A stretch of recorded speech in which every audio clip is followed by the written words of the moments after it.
down. Sit down.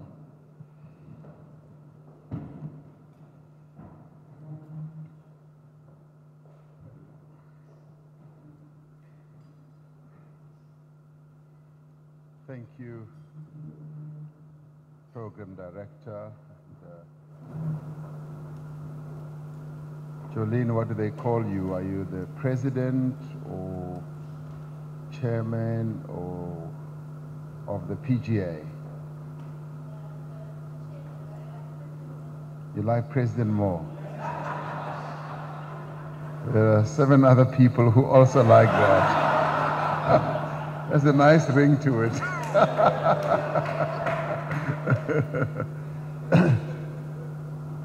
Thank you, colleagues.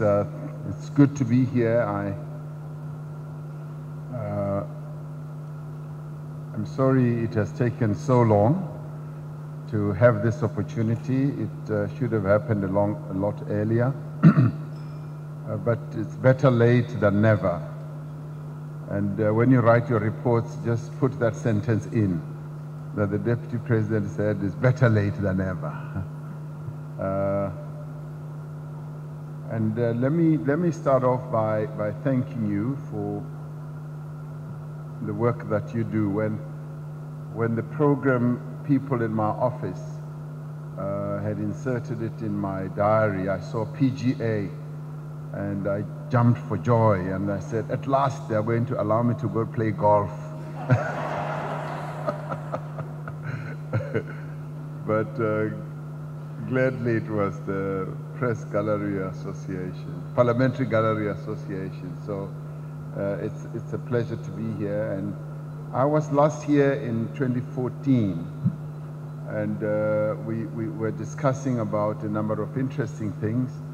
Some of that had to deal with the national minimum wage, which I had been given the task of addressing and coordinating. I'm saying this so that I can set the frame. I'm here as leader of government business and nothing else. No president of this and that. And it has been 40 months since I was last here, so it's been quite a long time. And I hope in the future we will engage much more frequently. And when we met, we were discussing social cohesion, as you recall, the issue of the strike ballot. And with time, all those things have been addressed and resolved. And I hope this time we will similarly discuss matters that are of interest to the minds and the hearts of our people, because your role as parliamentary press people is to help inform our nation about matters that are taking place here in Parliament, including the fights that go on and the signal blocking and all those things. It is your job and task to report on all that.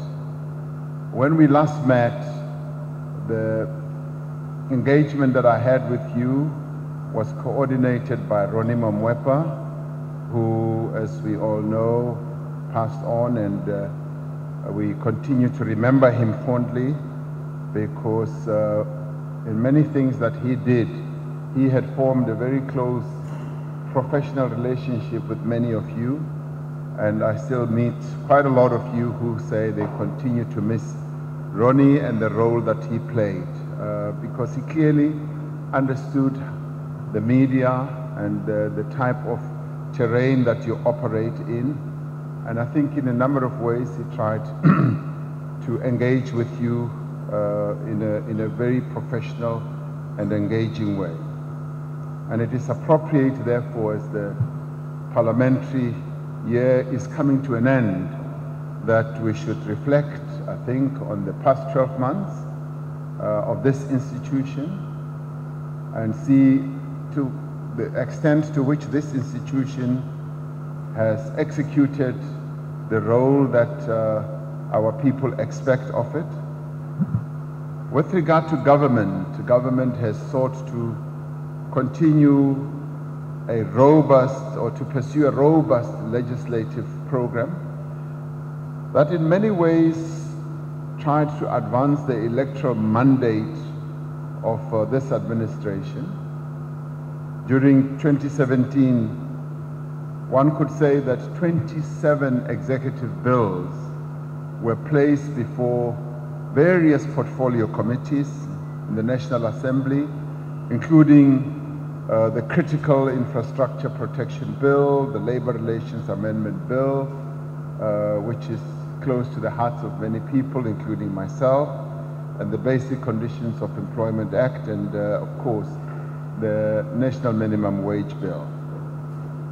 There are currently 25 bills that are before committees of the National Assembly, and it's a matter of some concern that 6 bills have been before committees for more than a year or longer, while 10 bills have been before committees for 6 months or longer. So the mill keeps on grinding, but sometimes it grinds a bit slowly.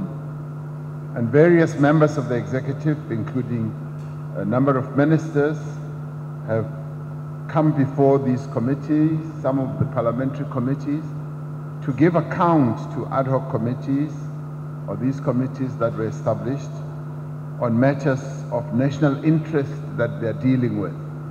And that demonstrates the robustness of our parliament, the attendance of ministers in the House for oral questions, as you well have heard and seen and know, has been a matter of concern to members of Parliament or members of the Assembly, and it has been raised, and on occasion I've had to answer to some of the questions that have been raised, and behind the scenes I've had to raise these matters with a number of my colleagues, and have spoken to them about ensuring that they attend to their duties.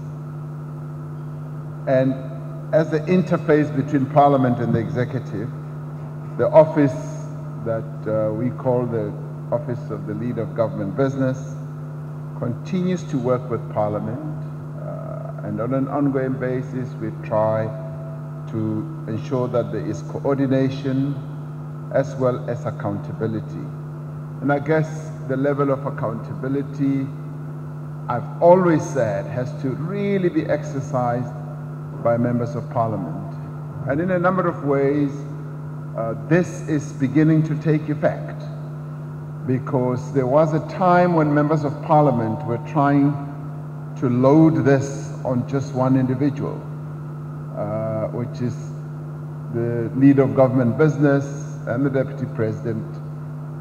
And I found good reason to kick back and say it is your job as members of Parliament, members of the Assembly, because there are 400 of you who must make sure that members of the Executive are accountable. And this message is beginning to sink in, because it is a normal, natural tendency to try to shift blame and shift it on a figure, a personality, and hope that they are going to be the Tarzan or, the strong man who is going to do their heavy lifting. And having pushed back, I have seen good signs.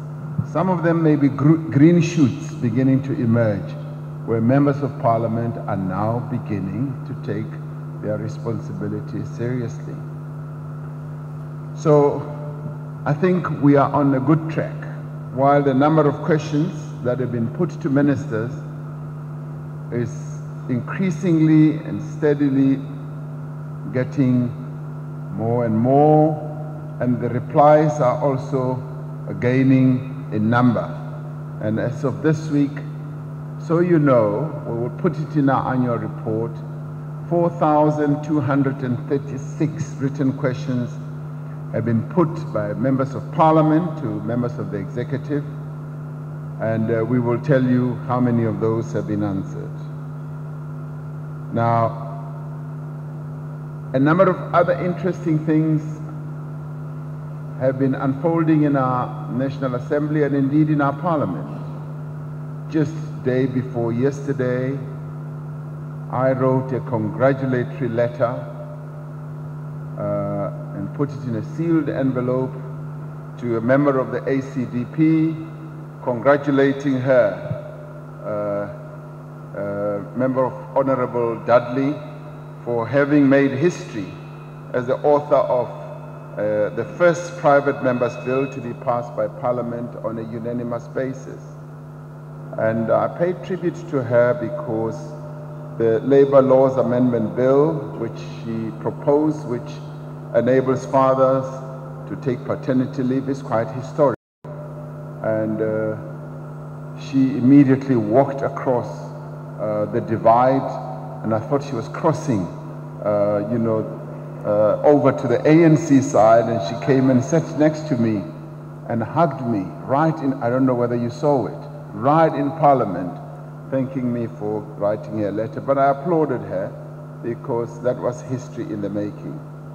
And I'm hoping that this trend will continue, that members of Parliament will take on projects and issues that they have a great passion for, which are going to lead to the betterment of the lives of our people. And in this regard, she has done something really great for millions and millions of fathers or would-be fathers in our nation.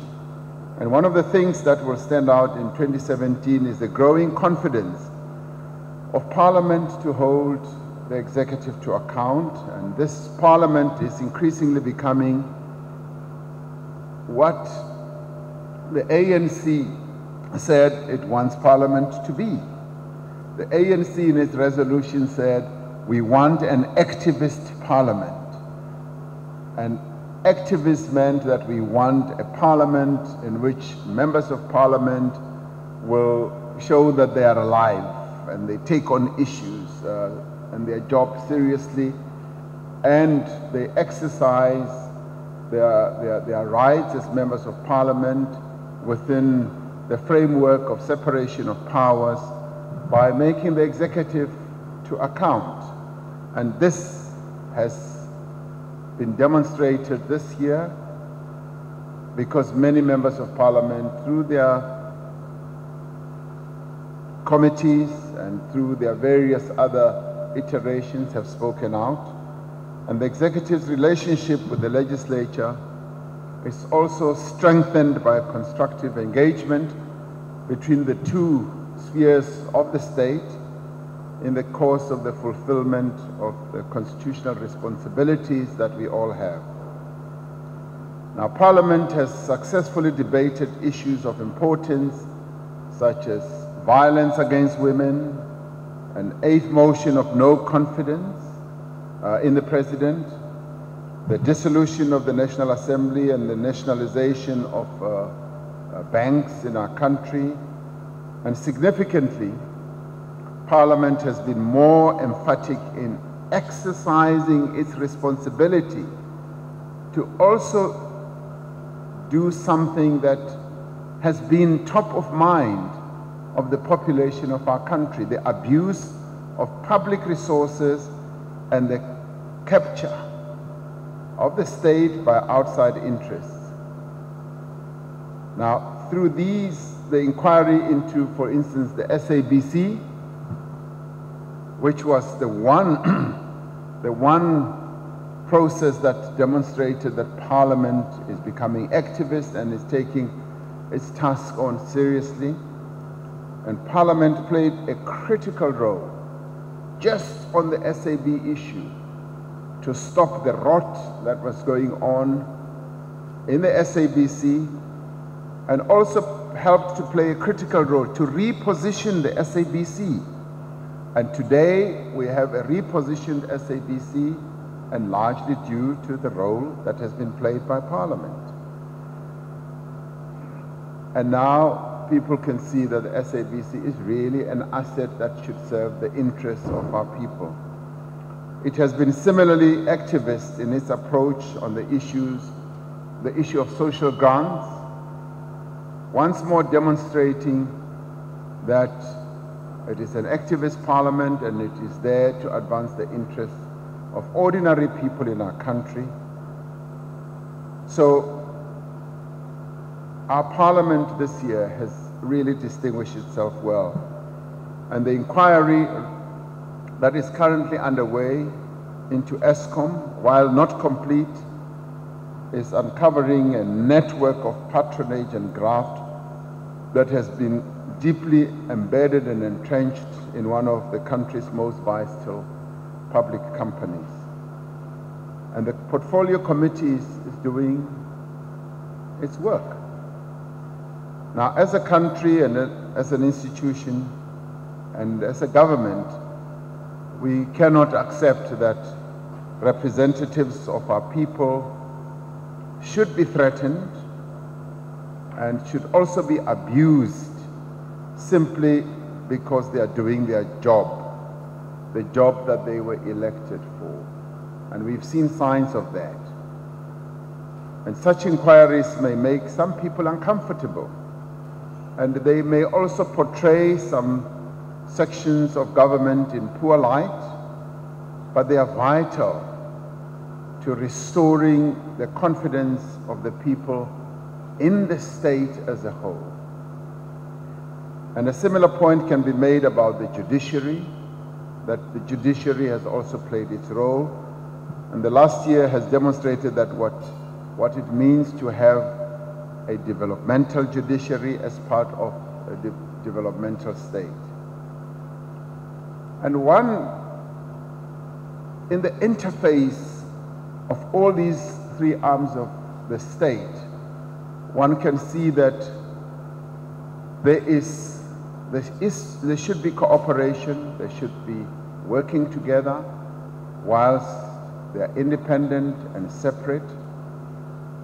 But when one arm of the state falters, we should be able to look at the other arms of the state to assist in correcting the fault so that the people's interests can be best served. And these are important as well exciting markers of our democracy. And if we remember that our democracy is still maturing, it's still in the making, this year we've seen how our democracy can continue to grow and to mature. And some people, as I said, may have this discomfort because they are affected. But in the end, a measure of discomfort, whatever the discomfort can be, should never, in the end, mean dysfunction. And the dysfunction of the state or any arm of government. This means our institutions are working. And I'd like to conclude just these broad opening remarks by saying the media, all of you who are members of the media, you play a vital part in the machinery of democratic accountability. You are not called the fourth estate for nothing. Over the course of the last year, we've become acutely aware of the necessity of a free and diverse media. It is thanks to the courageous and diligent reporting of several media outlets that we now are beginning to comprehend the scale and the depth of the state capture issue as well as corruption. It has allowed us to be in a position to better understand the methods, and there has been a method. There has been some type of plan, but also the mechanics of a vast criminal network that has infiltrated the state, that has also affected the governing party and other institutions of society. This knowledge, although deeply disturbing and in a number of ways unsettling, nevertheless gives us an opportunity and a means to take action and to do things that will correct the wrong things that are being done. Your vigilance as members of the media and that of Parliament helps our people to better understand that we can guard public resources jealously, and that we should never tolerate mismanagement or enrichment of any individuals at the expense of public interest. So I congratulate you for your vigilance as members of the media, and we look forward to your continued coverage of Parliament, not just to promote accountability, but also to highlight how success and integrity within government departments and entities are shaping the lives of our economy and the lives of our people for the better. Now, as you report all the horrible things, and I would also like you to report all the wonderful things that are being done, because in the midst of all these things that are being done that are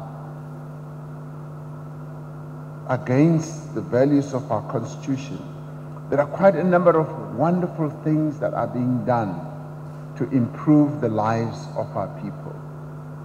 And that is also what we need to highlight, the good things that are unfolding in South Africa that are meant to make the lives of our people a lot better.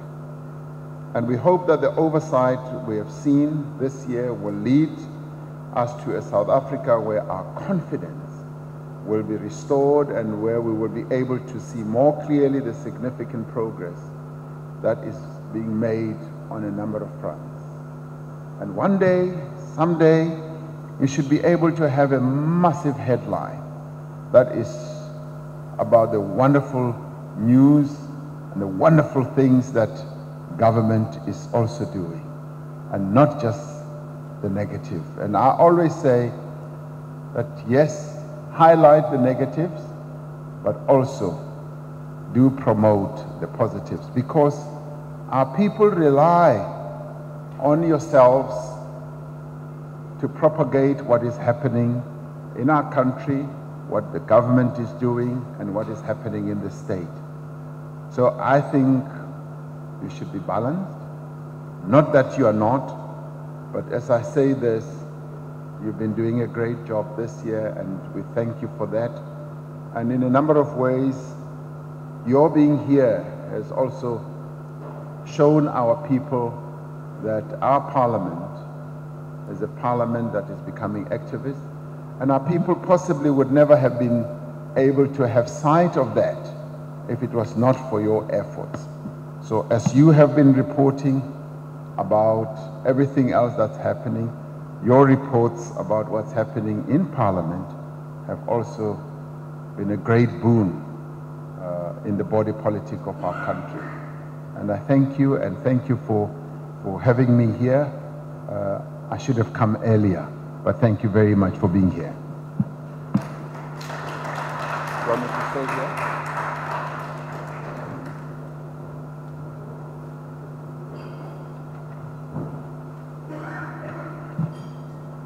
Thank you very much, Deputy President, for your input this morning.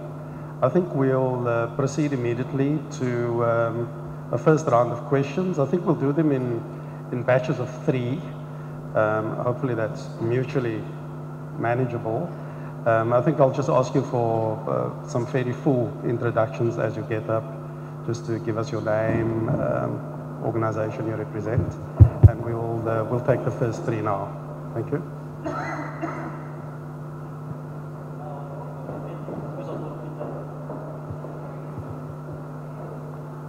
I think there are mics moving around.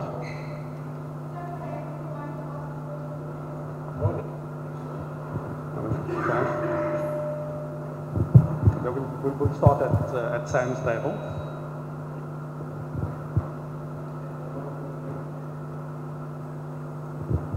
Morning, okay. My name is Bulelani from the SABC.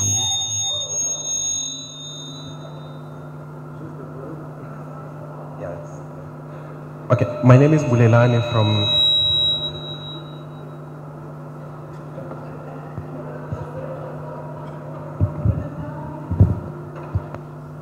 All right. Okay, thank you. My name is Bulelani from the SABC. Just two questions, DP. You've gone on certain platforms numerous times calling for the establishment of the Commission of Inquiry into State Capture.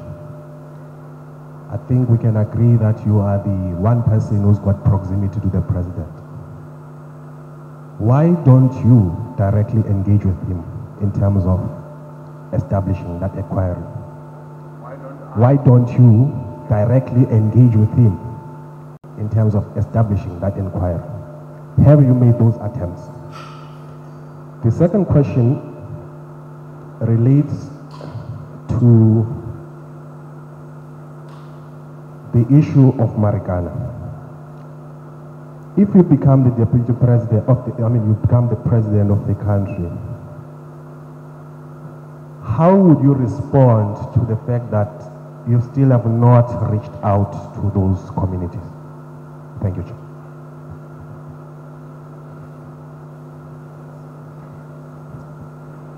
Thanks, Deputy President. My name is Paul Herman from News 24. I have two questions as well. I would just like to refer to your speech. You said that Parliament has improved its activism in setting up inquiries such as into SABC and ESCOM. And while it has done very well in exposing public incidents of corruption and changes have taken place, especially at the SABC, there still aren't any prosecutions or any consequences for individuals who have been involved. I'd like to ask you, do you think the processes will be complete until, if no prosecutions are ever tabled, do you think the South African public deserves at least some consequences on the part of these individuals, and what will it take to break the deadlock in getting prosecutions to actually go ahead? My second question is related to corruption at a provincial and municipal level. We talk about corruption on a large scale at the national level, and there's lots of oversight involved, but obviously we know that this problems delve deeper into local issues. What can the country or a potential future president do to address specifically the provincial and local issues that don't get as much exposure as everyone else? Thanks.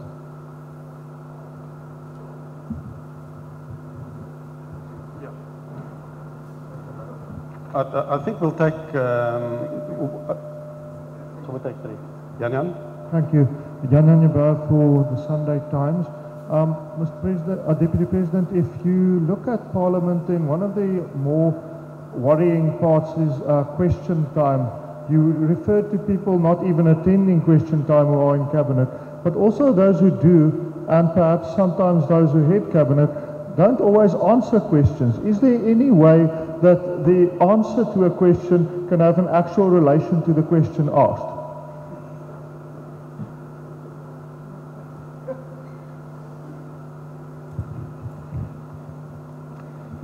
Let me start with the last one. What you're saying, I've also been accused of. And in the end, it's, it's a question of how much of the mountain you see depends on where you are standing. And sometimes people ask questions expecting a particular answer. And when they don't get that answer, they feel unhappy. And I guess that type of situation can be explored in further engagements with people who ask questions, where they are able to say, but you didn't answer my question, and they can either do it in written form or in another particular way. And sometimes questions tend to be a bit premature, like for instance asking a direct question about a matter that is being discussed in Cabinet and has not yet reached fruition. So they ask the question, you've got to answer that question in a way where you are not able to fully disclose what's happening within the four walls of the Cabinet room. So how much of the mountain you see in the end really depends on where you are standing. Bulelani asks about whether I've been able to engage with the President about the Commission of Inquiry. Yes, the matter is discussed with the President on an ongoing basis. And as we all know, it is the President's prerogative and power to appoint commissions of inquiry. And he has been dealing with this matter on an ongoing basis. And there have been times when he has said, yes, I'm reaching finality, and then the lawyers would then raise another matter which they say needs to be addressed, needs to be looked at more closely. So the engagement has been going on, and I have no doubt in my mind that a commission of inquiry will be appointed to initiate an investigation in all these matters. So I can say, be rest assured, it will happen. The Marikana issue,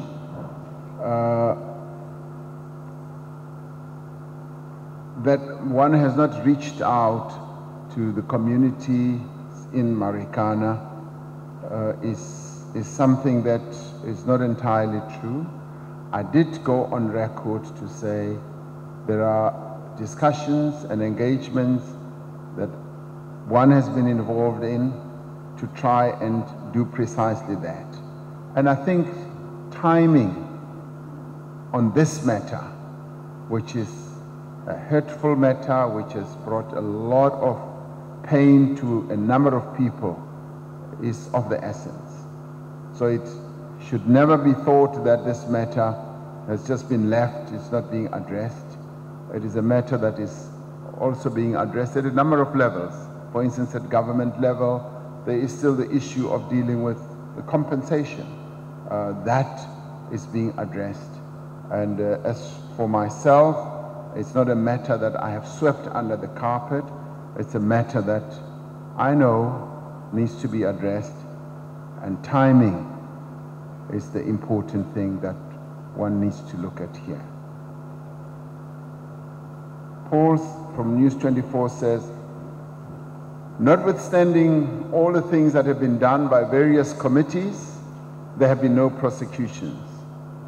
And a number of people, including myself, have gone public in saying that we want the law enforcement agencies to immediately work on this matter. Investigations must be commenced, and in fact, I've even said they must go on and be concluded. And the National Prosecution Agency must also work on this matter. So one expects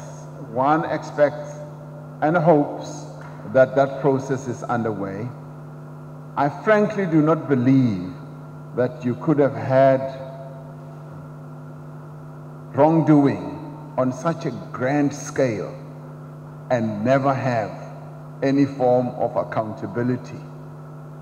I don't believe that will ever be the case. And once again, I think it will happen when it happens. And I found that in government, things do tend to take time. They do move, the wheels move rather slowly and quite often much more carefully, because the state has to balance a whole lot of interests, has to hear a whole lot of views, and that is why at times things do tend to move slowly. But I think accountability, people being taken to book, being taken to account for what they have done, will happen. It has to happen, because as we're hearing in the portfolio committee's deliberations, many people are coming forward with evidence and fingering people. So that has to happen. And if it doesn't happen, what is the purpose of the rule of law? What is the purpose of the values that are enshrined in our Constitution? The values that are enshrined in our Constitution dictate that there must be accountability. So I am confident that it will happen. Paul asked another question which I scribbled. Oh yes, I couldn't read my handwriting for a minute. Someone gave me a great accolade yesterday, and they said, your handwriting looks like a medical doctor's handwriting. And I said, wow, they think I'm much more educated than I am. The corruption that takes place at provincial and the local government level.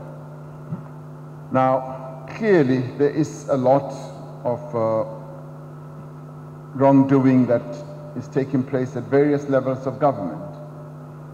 And the Auditor General has been the one who has been very upfront about some of these things that happen at these various levels of government.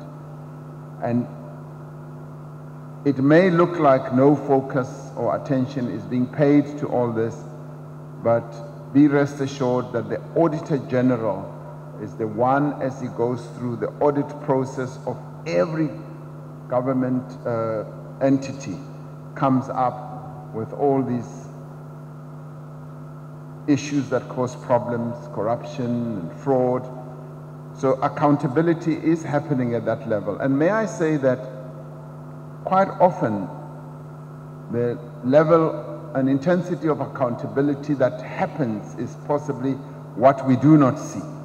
Because in the state system, there are quite a number of discipline cases that happen, even prosecutions. Now, what we often pay attention to is the big ticket ones, the very big ones that grab the headlines. And yet at the same time, in terms of the rules, in terms of the PFMA processes, a lot of accountability continues to take place. And I think Minister Jeff Radebe has often done so, because as the minister in the presidency who deals with monitoring and evaluation, they get all that information. He is the one who should really outline precisely what we are doing in government, because people are being taken to book, they are being disciplined, some resign before the disciplinary process happens, and they resign because of the wrongdoing, and some are prosecuted, and money is recovered. So quite a lot of that is happening, and we may not see it in neon lights or in the headlines that you get involved in. I think that covers all the 5 questions that I was asked. Paul, Lester, Marianne, I'll come back to you, Wendell. Thank you, Deputy President. Lester from ENCA. As you know, the ESCOM inquiry is busy collating a list of witnesses that it wishes to call. Do you think that if invited, should the President voluntarily avail himself to come before the committee and give evidence there? Thank you. Hi, Paul Becchiot from Bloomberg. Deputy President, we have the Minister of State Security, Mr. Bongo, didn't even deny that he tried to allegedly bribe or give some kind of offer to the leader of evidence in the commission of the inquiry into public enterprises. Nothing's happened there. The President says he's looking into the issue. We have a situation where the Public Enterprises Minister has actually attacked Parliament's process. It's a very extraordinary situation, saying that it's not balanced and not fair. We have a situation where the Deputy Minister of Finance has been highly implicated in suspect railway contracts and all of that before he took office. With all these things going through, we've seen, the Auditor General was attacked by the Minister of Water Affairs quite strongly the other day over his work. And then, of course, the South African Revenue Service has been threatening them to take them to court over findings. Surely you must be concerned where we have ministers pitted against Parliament, ministers with very strong allegations of impropriety around them, and then ministers attacking Chapter 9 institutions. We've seen the previous attacks on the offices of public protector as well. How do you think government should handle this?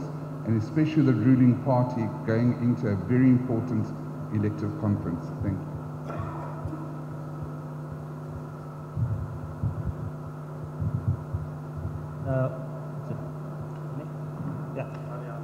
Sorry. Marianne Merton, Daily Maverick. Quick follow-up from your comments where you're praising 2017 is a good year for Parliament.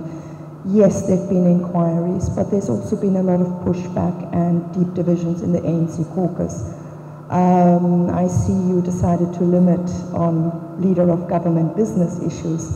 So, as leader of government business, your role in steering the ANC caucus to what you say you would like to see, an activist parliament and parliament that upholds its constitutional mandate of holding the executive account.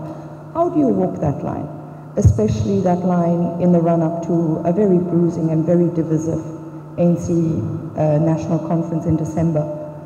And what will happen after December, depending on the outcome of that conference? Thank you.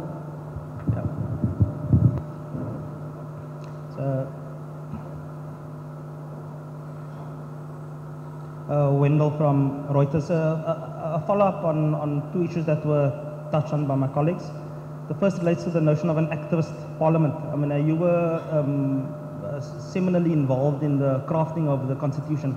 Subsequent to that, I mean, the Van Zyl Slabbert, Buthelezi et al. Report on electoral reform a few years ago, and now recently Kgalema Montlante's report suggesting something similar, where the notion of proportional representation is somehow changed into a more, so that MPs are directly constitutively based sort of electoral system. What are your thoughts on that? Do you think that the time has come for us to move or change our electoral system so that the MPs are directly elected?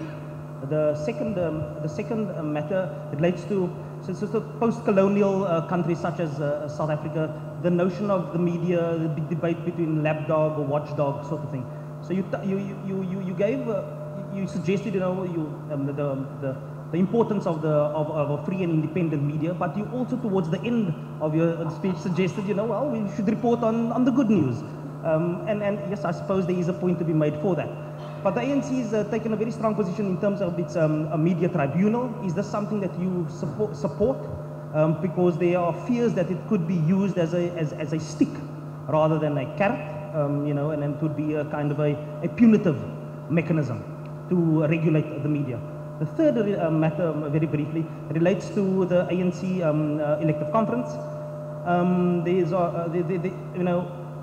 Certainly there's some suggestions that while the outcomes, while the actual conference might not be sort of postponed, it will continue, that the outcomes thereof might be in dispute. Certainly if you look at what's happening in the provincial conferences. Is this a fear that you share? Do you share the fear that the outcome of the December elective conference, if it does not favor either yourself or the other 6 contenders, it will be disputed? And what are the implications going forward, both for the economy and for the notion of political risk? Thank you.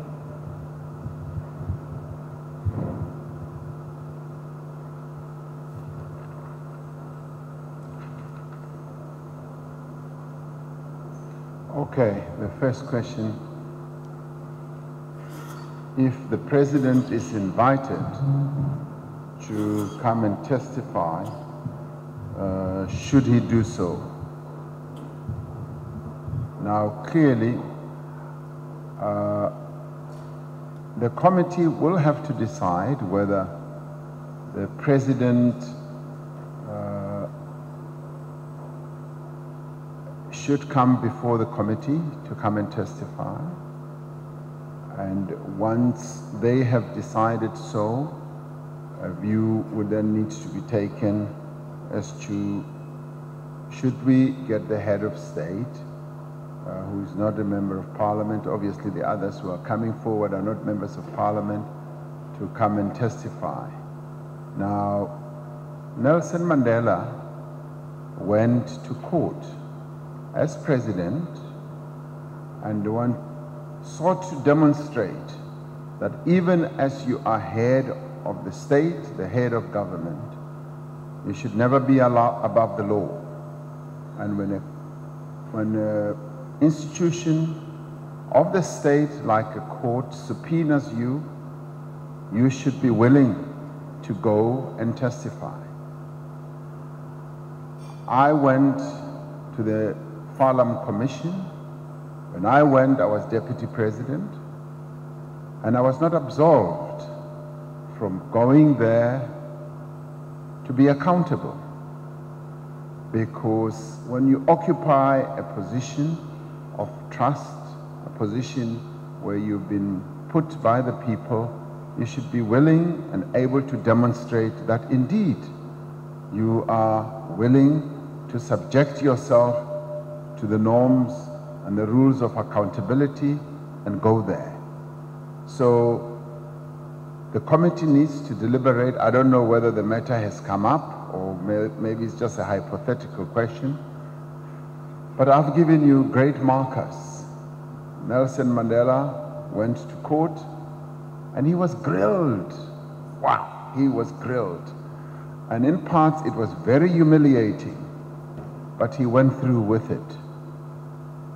And the president, by the way, does appear before Parliament and before the National Assembly and also the NCOP, and he is grilled, and I would see no reason whatsoever, if the committee so decides and everything is well aligned, for even a deputy president or minister or even the president to go and interact with that committee.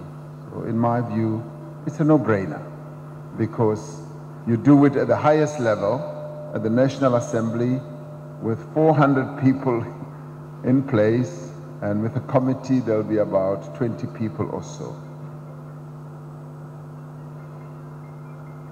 Is that yours? The question about the Minister of State Security,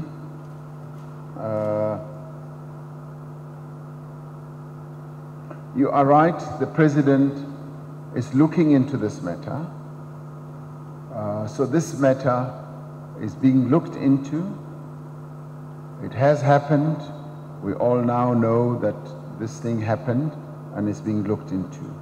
So I would best leave it there.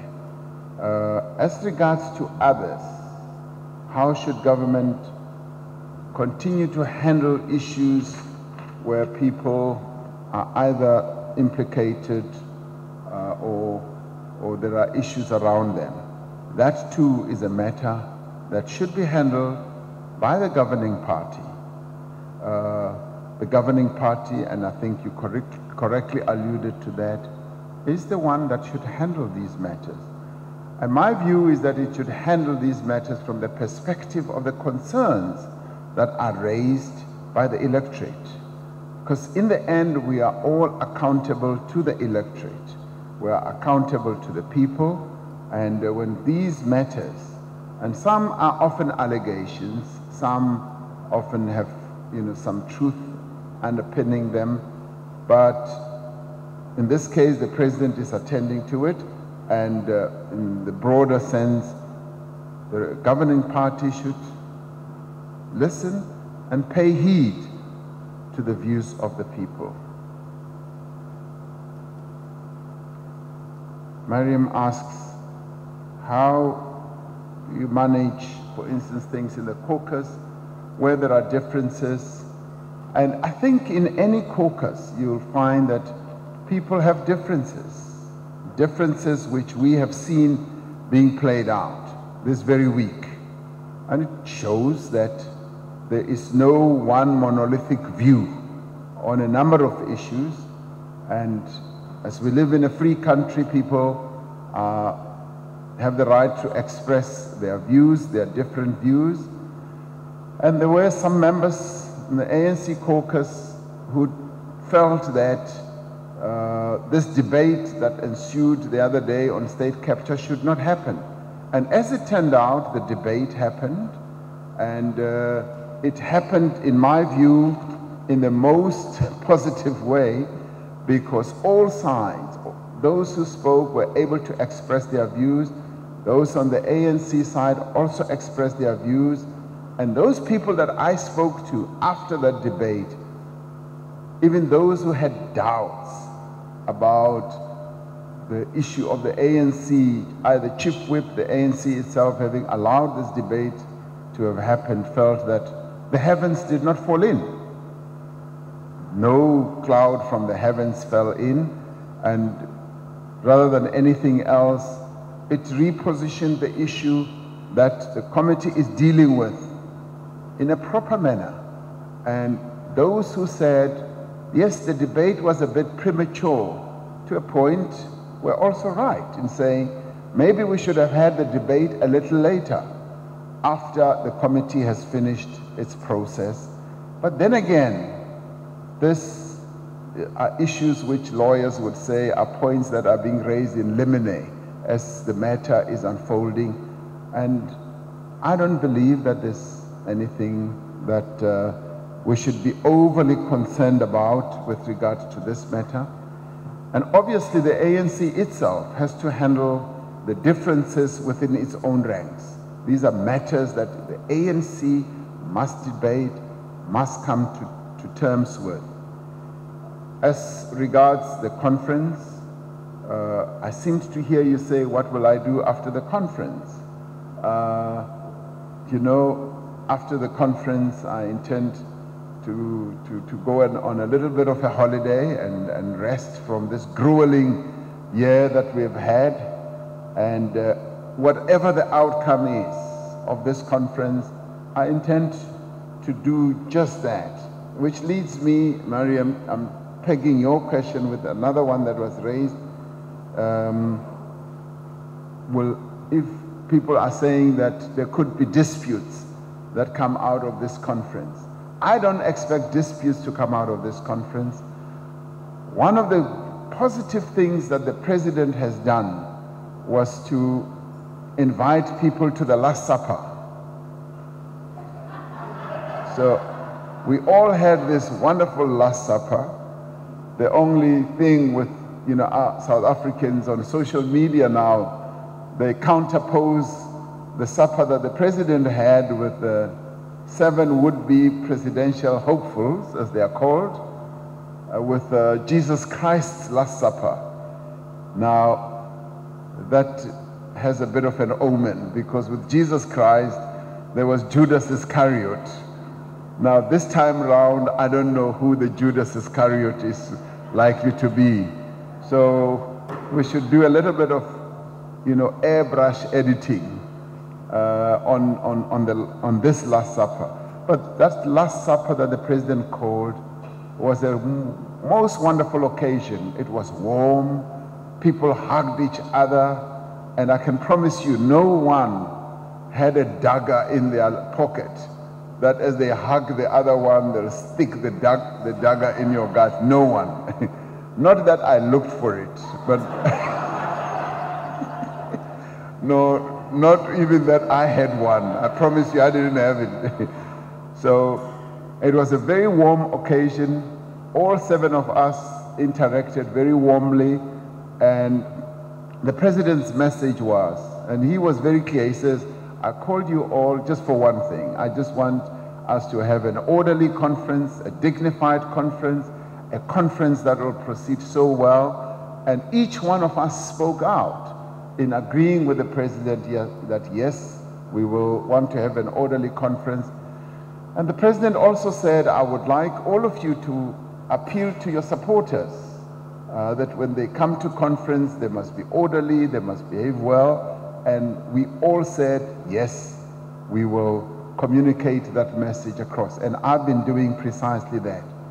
And as regards accepting the outcomes of the conference, all of us to a man and a woman, we're all saying, whatever the branches will decide, we will accept. And I, for one, will say, what the branches of the African National Congress, as represented by delegates at that conference, decide, I will accept.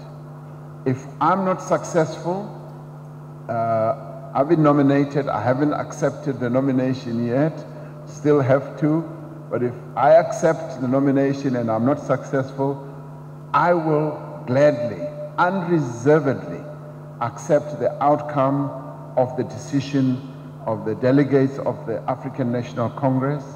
And if there's a different person who is elected as the president of the African National Congress to lead our great movement, I will immediately pledge my support, pledge my loyalty, and without any equivocation will continue to serve the African National Congress in whatever way or form.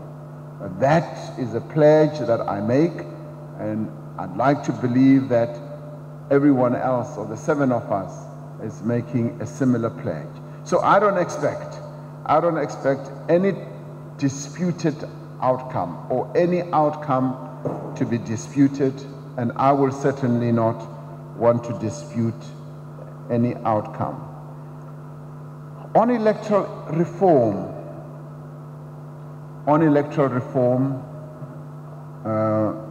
yes, a number of proposals have been made to change the electoral process that we have in our country. Van Zyl-Slabbert, Dr. Van Zyl-Slabbert made that proposition, and other people have continued to do so, and the report is there that you should have, you know, a mixture of proportional representation and constituency-based type of electoral system.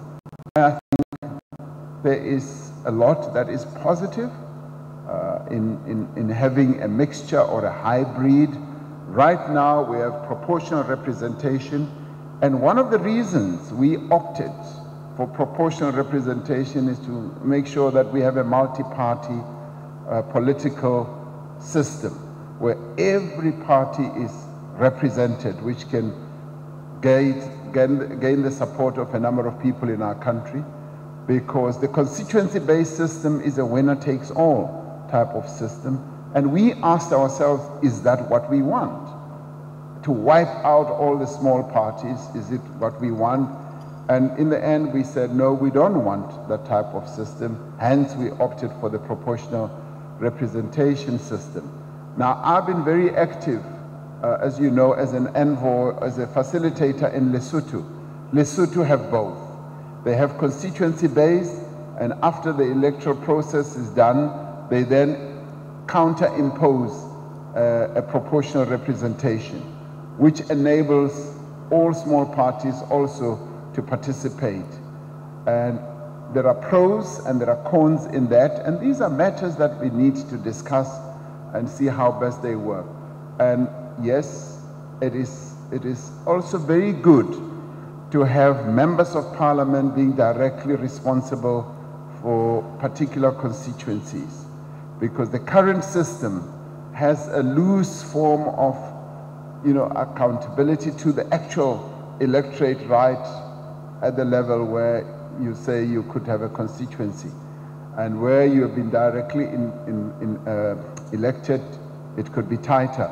So there are pros and there are cons, and I think if we can find a good hybrid, there should be no reason why we shouldn't look at that.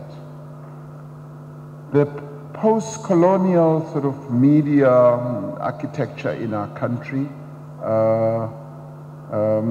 and you said that, when I ended my statement by saying that the media should also be willing to report on the positives. I think there needs to be a balance. And by saying so, one is not saying you're seeking to muzzle the media. You're seeking to constrict the media.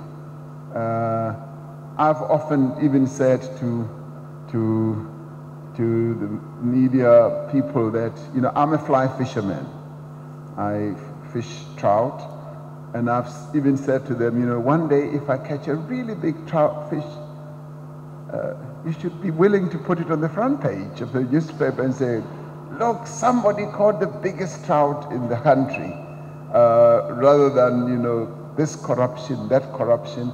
And I say that in jest, but I'm also saying that there needs to be that balance, and it is a balance which I think many of you will not be opposed to. For as long as that you will not be constricted from reporting independently. And the issue of the media tribunal, and I think to the extent that the notion of a media tribunal will be seen by the media as seeking to control them, as seeking to muzzle them and to make them less independent, it's a matter that should be discussed. And I, from the beginning, thought the issue of a tribunal, just the name itself, conjures up an element of seeking to control. And I think that needs to be dosed down, but there needs to be engagement on the issues that have been raised. And I'm a great believer in people sitting down, discussing issues, and finding consensus. And once there is consensus, then we should move ahead. I don't believe that the media should be muzzled in any way or form. The media should execute its tasks as independently as possible, but also the balance. The wonderful balance should be there. Thank you very much.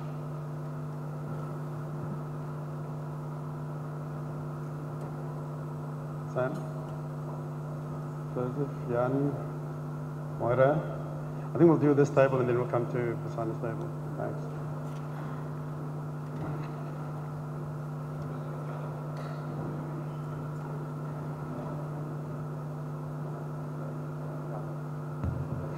Jan de Lange from Rapport newspaper, good morning.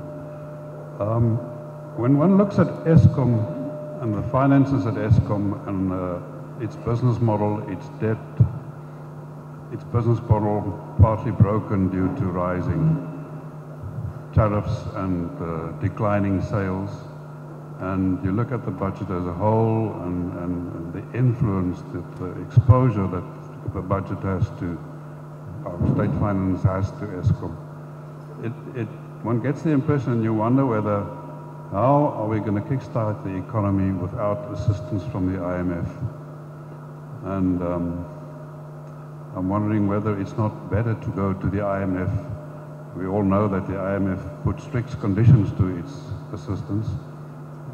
Whether it's not better to go there earlier rather than later in order to get less restrictive conditions put to you. Can you give us your thoughts on this? And the second question, not completely unrelated.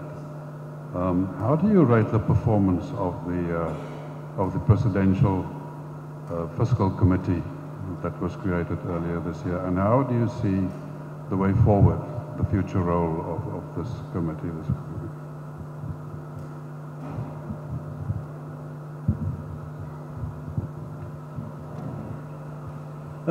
Deputy President Joseph Musia from SABC.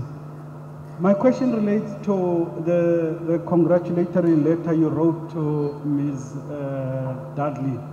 And my question is it not rather worrying to you that over the years, members of parliament who are in the opposition have proposed several private members' legislation that has just simply, because of the ruling party's majority, just been pushed aside. No genuine discussion about it, but just because it came from the opposition. Sorry, on the same day that legislation was passed, legislation that was proposed by a dying man, Mr. Mario Ambrosini, was just without any proper consideration in my view, because it was just pushed aside because somebody in the ruling party thought that it is not necessary. Would it not have been a great gesture to say this man on his plea that because there was no opposition to the contents, it was just somebody said it's already catered for. So, okay, and my other question is related to slightly the same things as Jan raised about the economy. Are you worried about the state of the economy, and are you confident that there is a genuine plan that is going to rescue this economy? And are you worried about these state entities that we keep on pumping money into, Eskom, SAA, can say SABC if you want. But my worry is what strategic importance, for instance, is SAA that we are willing to hold on to it at all costs and pump money into it and it's not getting out of its trouble? What is the strategic importance? Thank you.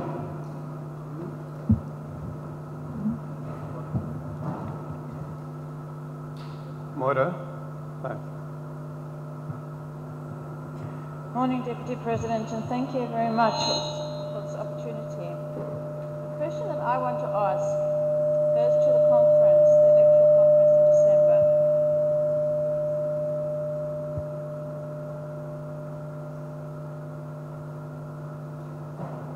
I'm very encouraged to hear your assurance that of the 7 electoral hopefuls, the outcome will be received, and in fact I have no doubt that that would be the case amongst the leadership of the ANC.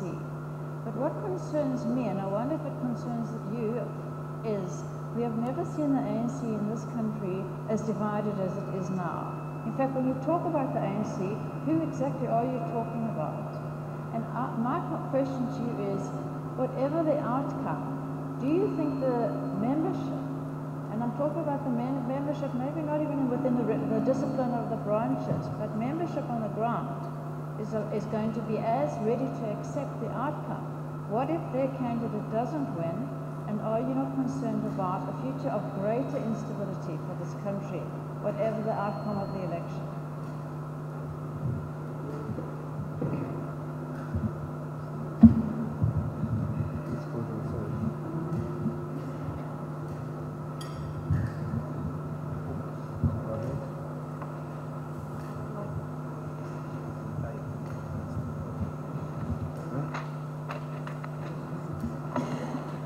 Okay.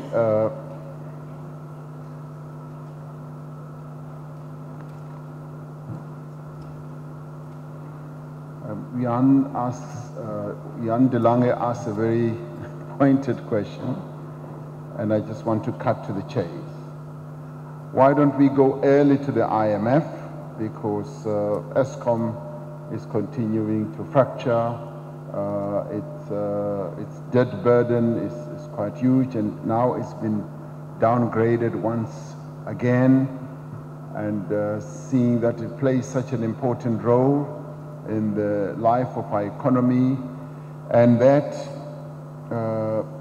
its sales are declining and its costs are going up, and as well as its costs of borrowing. And you could almost say that is a perfect storm that is unfolding for Eskom.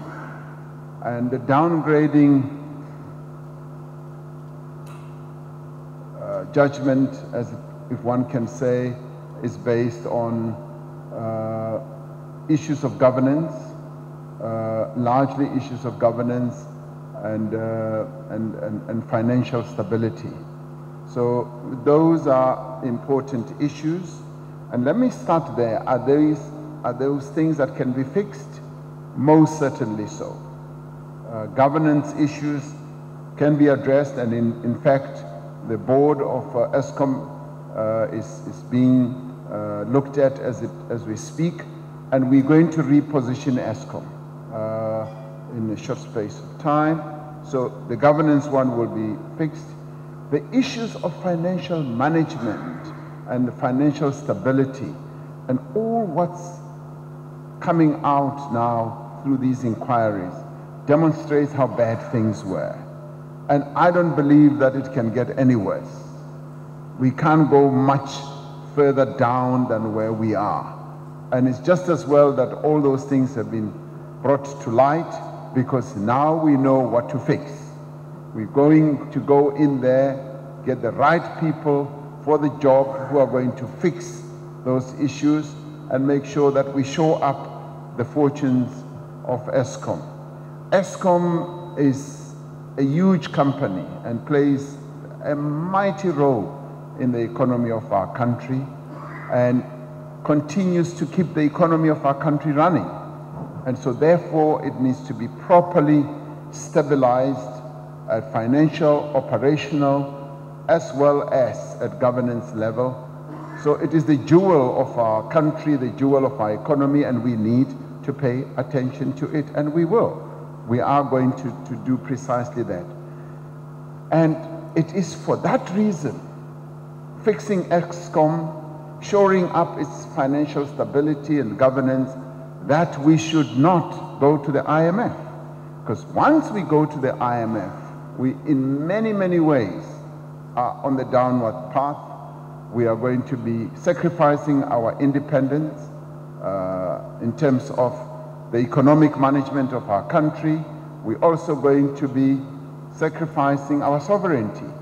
For any country and any economy, the most important thing is to secure and stabilize your economic independence.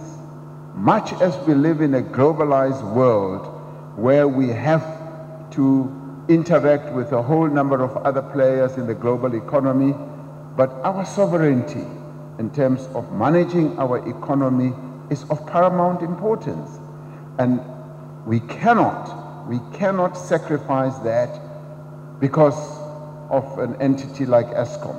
We've got to fix Eskom to make sure that we remain sovereign.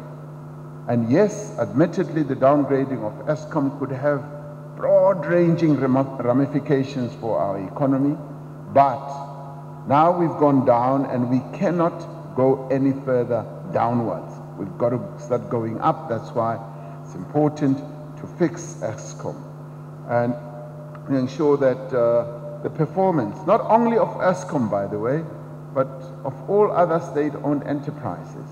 And what this process has really revealed is the fragility of our economy if we do the wrong things. If we do not manage our finances properly, and if we take off our eyes off the economic ball, we've got to keep our eyes as a government, as a governing party, on the economic ball of our country and make sure that we play that ball properly in accordance with proper governance rules, with proper economic management discipline. And if we don't do that, what we're seeing looming or happening in Eskom will start becoming all-pervading throughout the economy, and we've got to guard against that. Unfortunately, the government has noticed that a lot needs to be done, and it is for this reason, right now, as one is looking at an Eskom, that I believe we've got to have an economic recovery process. We've got, in the face of the downgrading of Eskom, in the face of our downgrading as a country, we cannot just sit back and hide our heads in the sand. We've got to come up with initiatives and plans that are going to address precisely this issue that we're facing. The other day when I was speaking in Soweto, I came up with us getting to focus on 10 priorities. 10 priorities, you can call them 10 areas of priority, you can call them New Deal, you can call them refocused areas or whatever. And some people have said, no, you know, the DP is deviating from ANC policy. I'm not.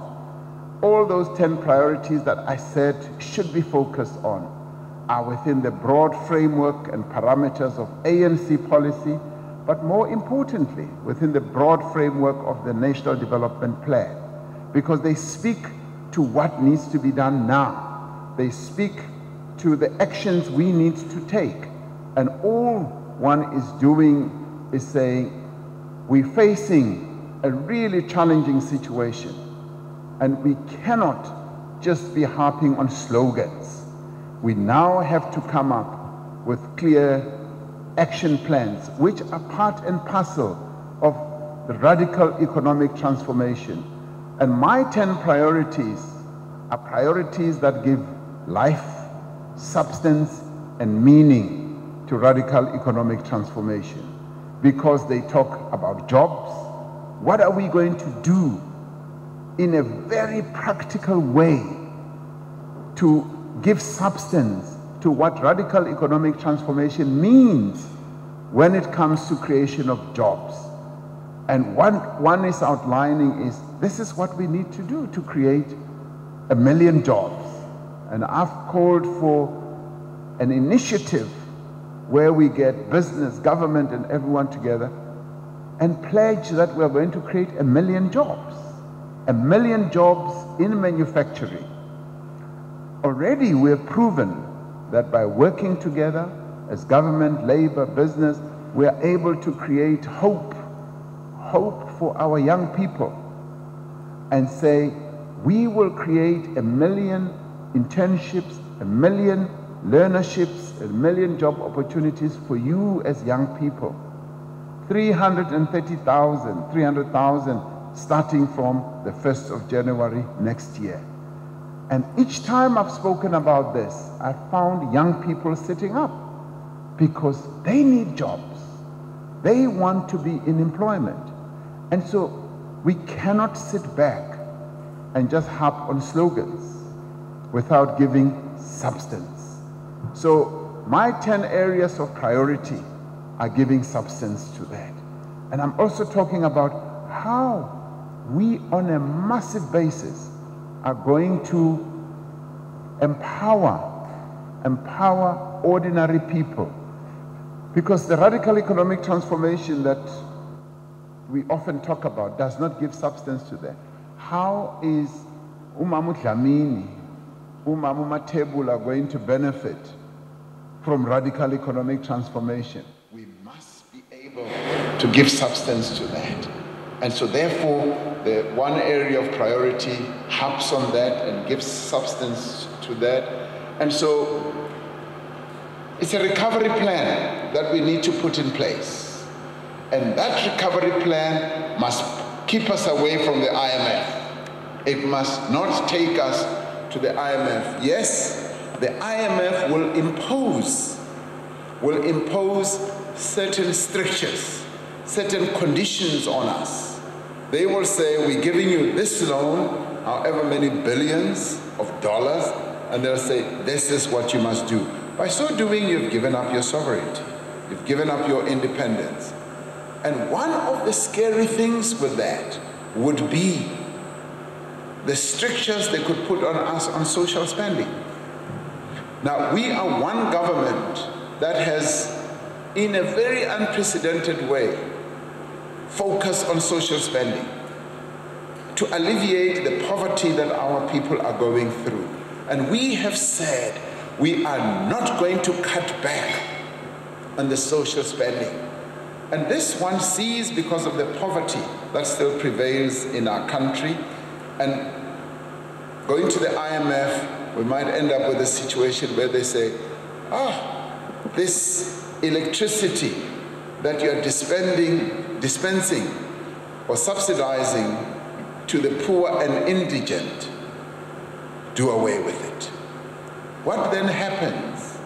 What then happens to Mrs. Moroka in Soweto when we say, sorry mama, the IMF says we can no longer help you with those few kilowatts of electricity? Because that's what they will say. They will drill deep down into how we spend the money that we allocate to our municipalities, to our rural areas. It is therefore very important that we should manage the economy in a way which will shore up these state-owned enterprises, in a way which will get rid of the fraud and the mismanagement that is going on.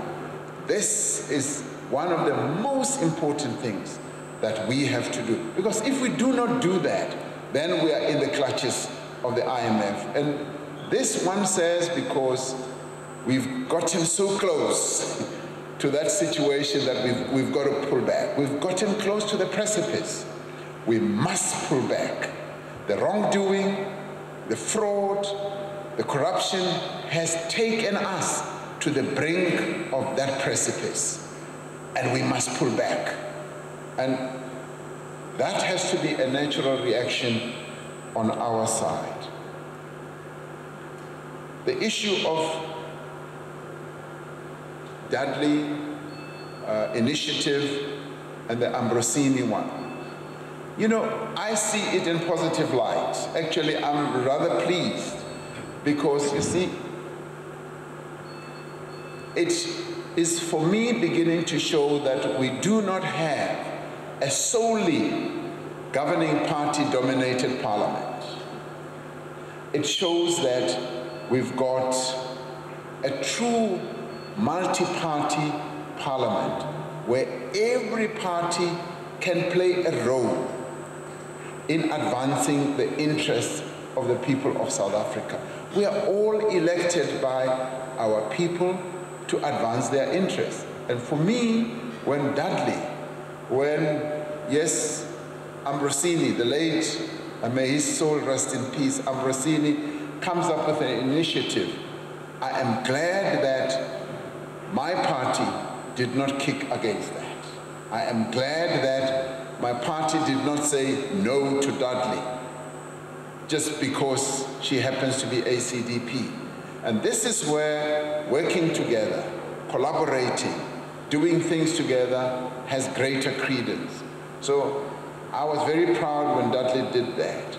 Now, is that not an indictment against the ANC? No, it isn't. Just like on the national minimum wage issue, I've been applauding COSATU for having woken the ANC up.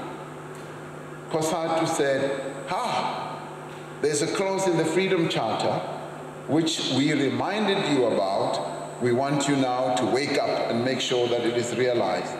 And we gladly embraced it and thanked COSATU for it. And similarly, with paternity leave, it's something that should have been done a long time ago, and it's good that a member of the ACDP has come up with it. And in a way, it gives them credence as a party. It makes their members happy. And that we should not be displeased about because we're a multi-party system. And every party should have a voice, it should have impact, and that I'm happy with. With the Ambrosini one, I did not see it as rejection. I saw it more as saying we accept what you're proposing, and in terms of what you're proposing, the scheduling is going to change. And now, Ambrosini's main proposal has been accepted, and it is going to be implemented in a particular way. So there was no rejection there. I touched on the issue of economic recovery that I have touched on. What is the strategic importance of SAA? Do you fly? You fly. Hopefully you fly on SAA. SAA is an important entity in the life of our country, and many people have been suggesting that why don't you just sell this thing, and it's continuing to waste our resources. Even if we were to consider that, I think this is not the time to sell, because SAA needs to be boosted, it needs to be revamped, but at the same time we have said we are open to entertaining ideas of a strategic partner in SAA, and that already shows that our openness is such that we would like to invite an equity partner who will revamp SAA with us. So SAA is not for sale, but SAA is open for reboosting, it's open to being restructured, to be made more profitable, and is open for a strategic partner. That's what we are open for. So we will see what happens. There was another question. I don't know if I touched. Oh, from Moira. Oh yes, Moira, when you spoke, it seemed like, for a minute I thought, she's speaking as though she's a member of the ANC. But I immediately discounted that. I said, no, let me discount that from my mind. Will the members accept the outcome? Yes, I believe the members of the African National Congress, in a very disciplined way, will accept the outcome of the conference. It is not only going to be the leaders who will accept the outcome, and this is a message that is spreading more and more. You may think that this is possibly the one conference where the ANC is going in a much more divided form than it has ever in any other conference. It may appear so, but at the same time, we've got shock absorbers. The ANC has its own shock absorbers, and the shock absorbers are our Constitution. The Constitution has all those rules and provisions that form shock absorbers that will enable us to be disciplined, that will enable us to accept what we call democratic centralism, where we accept the decisions that have been taken. And democratic centralism means that once the conference has decided, it cascades downwards. That decision has to be accepted by everyone in the organization, and it cascades right to the bottom. And once we have accepted, if you still want to fight another round, you have to wait for 5 years to fight that round. So you go and wait in your little corner, take a little bit of breath, get your brow wiped a little bit. 5 years later, you can come and fight another round. So I have no doubt whatsoever that the outcome of the conference will be accepted. And may I say, much as it may appear like, because there are 7 presidential hopefuls, as you call them, that the ANC is divided, you will find that in the end, the divisions are not going to be that stark. And once the delegates decide on the leadership lineup of the ANC, you'll find that the ANC closes ranks, as it has always done, unites, and moves forward as a united organism to move on to the next campaign, the next task that it has at hand. So this conference is a conference to engender unity, to engender renewal in the African National Congress. It's going to be a wonderful conference. And to demonstrate that we are a living organism, an organism of people who have a number of views, the views that will be coalesced into one view, the differences have to be there. And if there were no differences, the ANC would be boring. It would be hugely boring, and maybe I would not want to belong to a boring ANC.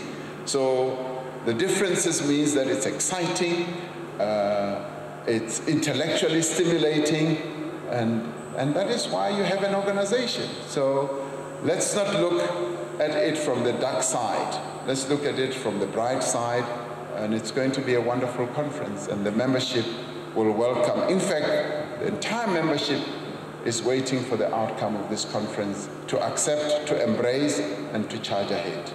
Thank you very much. Thank you, Deputy President. Colleagues, I've got 2 last hands, Babalo of the Sunday Times and Annika Larson.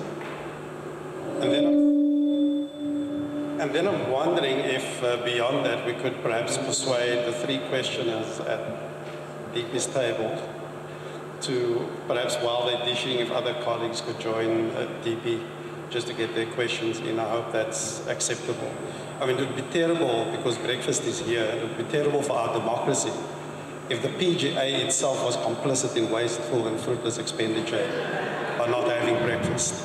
So I hope that's in order, that we take Babalo and Annika, and then for the rest we join DP's table. Thanks, colleagues. Hi. Good morning. Babalo Ndenze from the Sunday Times. Sorry to have to go back to state capture. As leader of government business, and I think most importantly as chairperson of the political committee of the ANC in caucus here in Parliament. What can you do about these 5 ANC MPs who are actively trying to derail this state capture process here in Parliament? What can be done about them, or do you have anything that can be done? And just to go back quickly to what you said earlier about the judicial inquiry that the president is still to decide on. It's his lawyers that are delaying the process by coming back with all these other things. And it's not him necessarily because he disagrees with Thuli Madonsela or because he's maybe indirectly implicated.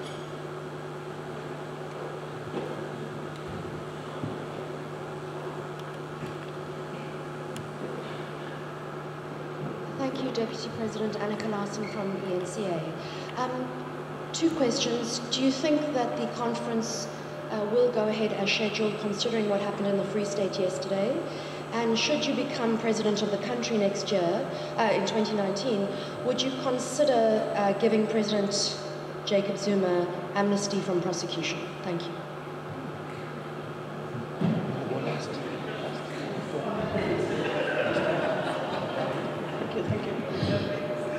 Good morning, Deputy President. It's Andy Siwe Makinana from City Press.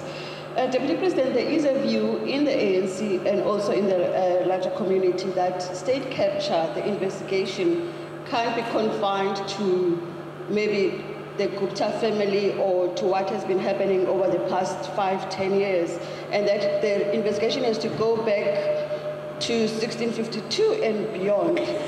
What is your view on that? And lastly, you remember last year there was a Concord ruling on the whole Gandra matter and how Parliament dealt with it. Are you satisfied that after that court ruling, Parliament has dealt with the Gandra issue in the manner it should have?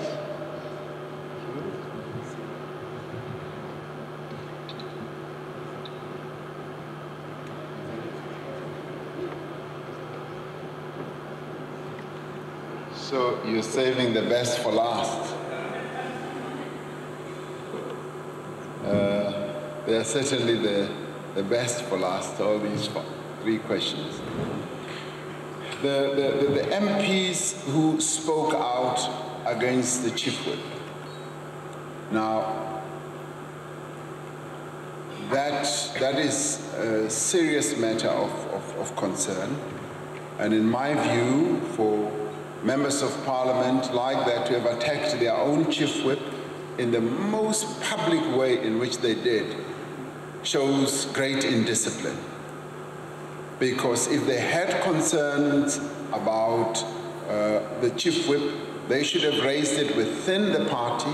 They should have raised it with the chief whip himself, the political committee, and to have gone on an attack against the chief whip, issued a statement, is a great sign of indiscipline. And the matter is being discussed, it's been looked at.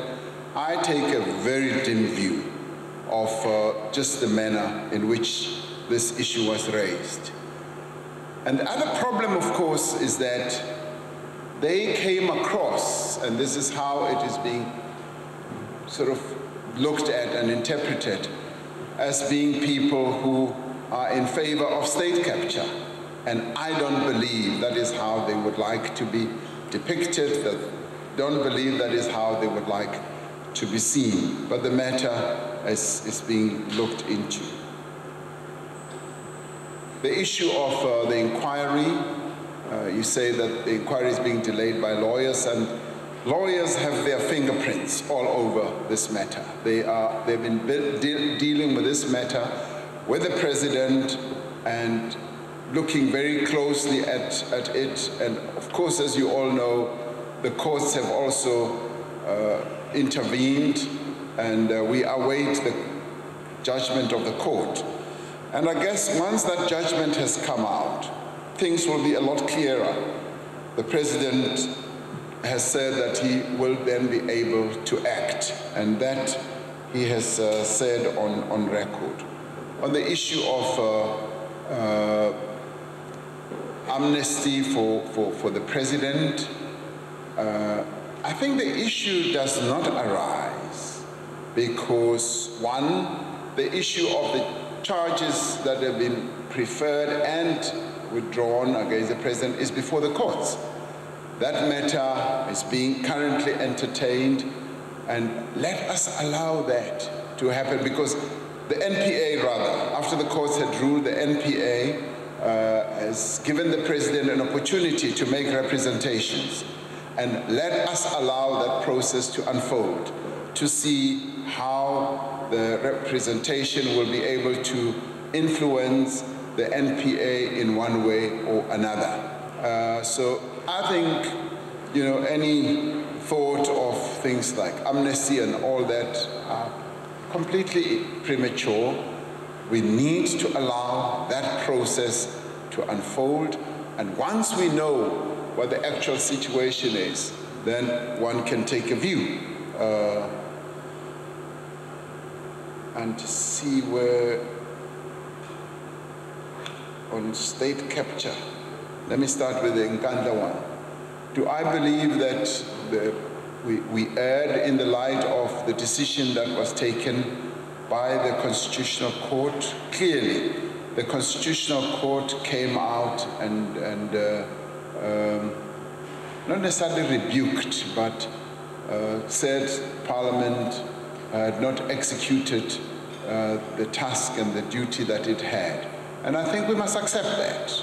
We must accept that in dealing with some matters, there are areas where we can misread things, we can misjudge things, and this is one of those areas where the Constitutional Court has come back. And that is what I was referring to earlier, that the beauty with our constitutional construct, where we have, say, 3 arms of government, each independent in its own name and right, and each being separated from the other, and each not having overbearing influence on the other, but all of them cooperating to form this state that we have, should, when one falters, when one misreads things, be able to self-correct. And this is where your self-correction then comes in.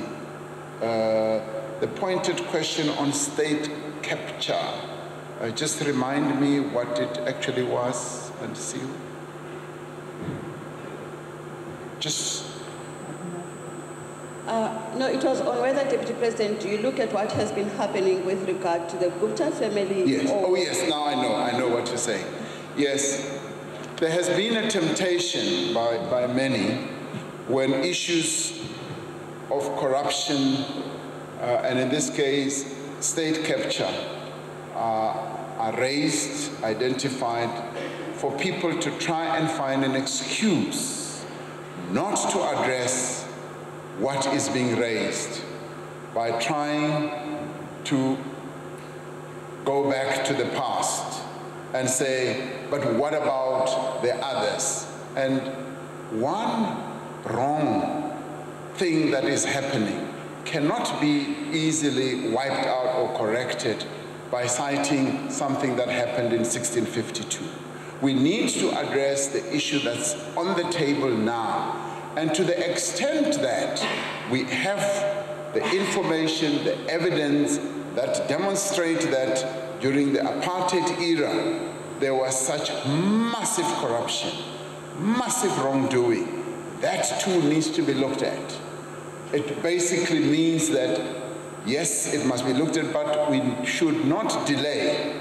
We should not find an excuse not to go into what is currently happening, which is current, which is contemporaneous, which is right in our face, by saying, no, wait a bit, let's go back to 1652, let's go back to 1994.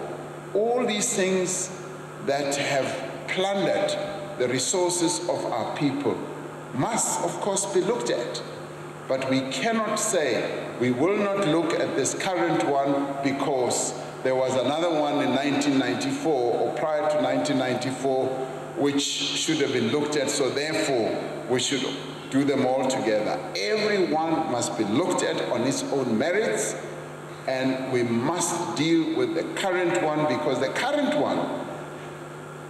current state capture is the state capture that has contributed to the economic woes that we are currently going under. You cannot say it has not contributed to our economic woes when billions and billions of rands have just been siphoned out of our state-owned enterprises, and overpricing has been taking place in a massive way. We've got to look at the causes of what is causing our economic challenges right now, and corruption and state capture is very much a part of that. What happened in 1994, yes, we must look at that as well, because all those who plundered the resources of our country, be they today, be they in 1994, must also be sought out. And they must be found, because those are the resources of our people. But we cannot and should never delay doing the current one, because we still have to go and find old files of 23 years ago. Let's deal with the current one. The other one, in my view, we should set up a separate process. Now that we are dealing with all these issues of state capture, I would say deal with the current one, because the information is still fresh, the perpetrators are still around, they are known, and set up another process to deal with what happened. And you can have terms of reference that can address that. And I would say that because the matter has been raised, and we cannot and should never sweep any wrongdoing that has plundered the resources of the nation under the carpet. So that too, in my book, will need a different and another process. But the process now should look at this one without any fail, without any fear or favor. We must go to the bottom of what has been happening with this state capture issue. And by the way, state capture is an old concept, by the way. It's an old concept, and it happens in many countries. It happens even in your advanced economies. It's a matter that we've got to keep looking at. And you can choose the eras and the periods during which you would have wanted to look at the capturing of state institutions. Right now, we're facing this one where one family has been able to capture various state institutions in almost an organized way, where there's been method, where there's been system, and where there's been mechanics. That is what we need to focus on and look at. If we don't do that, we will be failing the people of South Africa.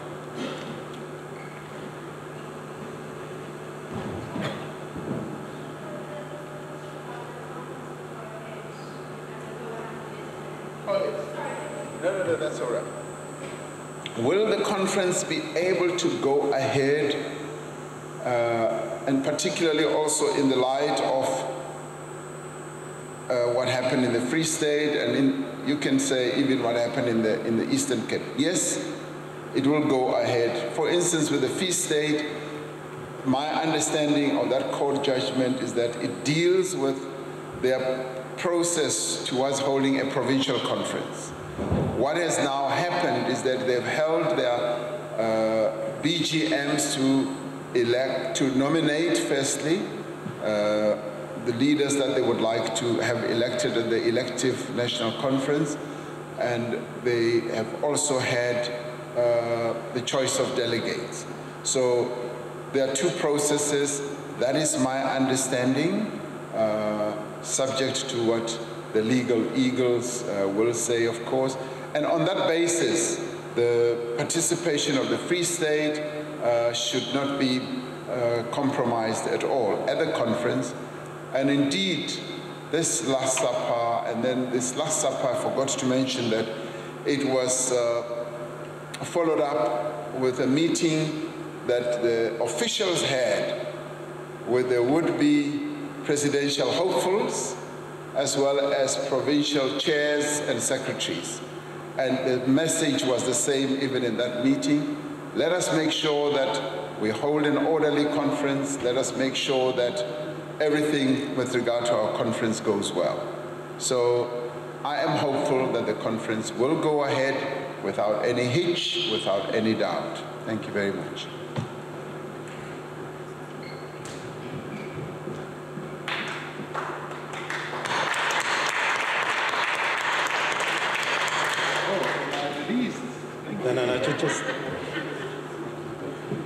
Thank you very much, Deputy President, and thank you, colleagues, for all your questions.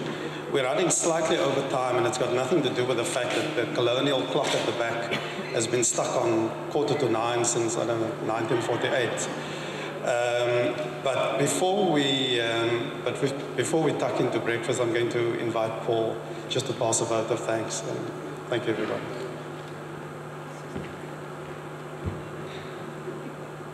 Thank you, Mr. Deputy President. That clock is the way the PJ manages press conference times, so we make sure that when the main speaker looks and goes, I still got an hour.